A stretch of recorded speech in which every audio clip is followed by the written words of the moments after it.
What is the biggest political issue in this country right now?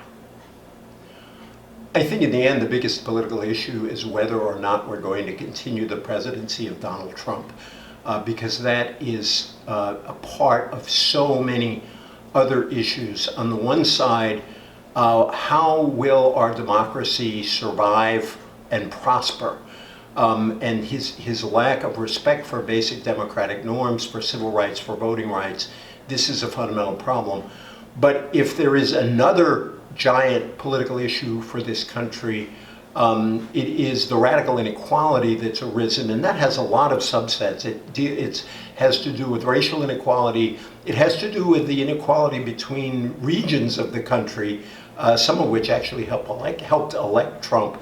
Has to do with inequalities within even affluent metros between very wealthy areas and very poor areas. And Donald Trump, for all his populist talk, or as I would say it, phony populist talk, in fact, his policies have served to aggravate that inequality, even in a period of high growth.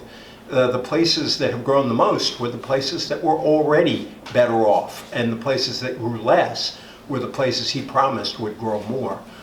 So I think Trump, linked with the need to combat a variety of forms of inequality. If I can say one other thing, I think and this goes to an argument that's central to my book, I think the lack of a sense of equal dignity that so many different groups of Americans feel right now. Our country is starving for equal dignity and a sense of empathy. And getting rid of Trump is part of that, but there's much more we have to do to restore a sense of equal dignity and to have a sense of empathy toward each other. How do you describe your job as a columnist? Sometimes you're a bulletin board where you're trying to ask people to pay attention to certain issues that they might not be paying attention to. Sometimes you're trying to explain a political situation, shed some light that may not have been shed already. And I say that with great respect to all my other journalistic colleagues who are trying to do the same thing. Perhaps if you're lucky, you can have an insight or two that you add to the public conversation.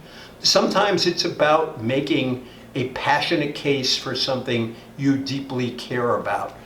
For me, those issues have included universal health care, aid to helping poor kids and poor families, lifting them up, the rights of union members, the environment and climate change. There are a series of issues where there are times when you just have to make passionate arguments.